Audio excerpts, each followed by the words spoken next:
everybody, I'm Amanda Day with Bodyworth Premium Foods. I am so excited to give you a little heads up on how to cook the perfect steak.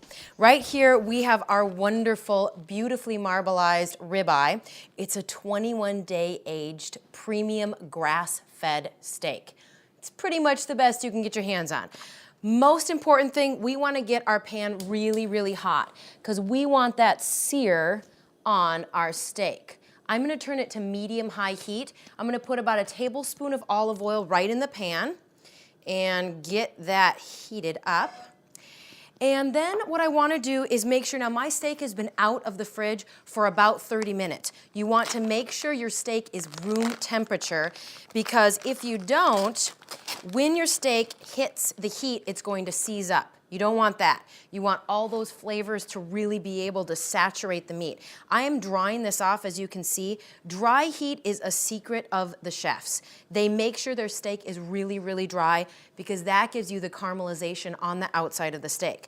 Now that it's nice and dry, I'm going to throw a little flavor right onto the steak itself.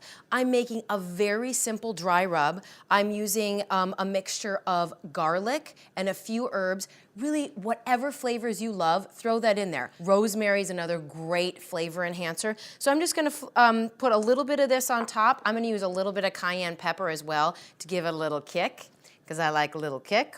Of course, salt and pepper. We want to add that.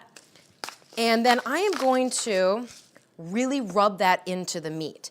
I want the flavors to penetrate the meat. Okay, so my pan is really hot, so I'm gonna go ahead and put this on nice and gently. That's the sound you wanna hear. You wanna sear the outside, caramelize it, and lock in the flavor. Now this steak is about at least an inch thick. It's an incredible cut. We're gonna give it about 5 to 6 minutes aside. I'm gonna pull it off at about 120 to 125 degrees, which is gonna be medium rare. Do not poke your steak with a fork. A lot of people do that, or a lot of people slice into it to see what the temperature is. That's gonna release all the juices, and that is what's gonna give you a dry steak every time. So we are getting a gorgeous caramelization on this, and I am going to check.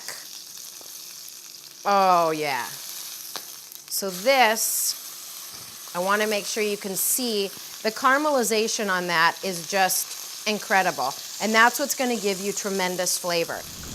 Okay, now that our beautiful ribeye is seared to perfection, we are going to pull it off the grill.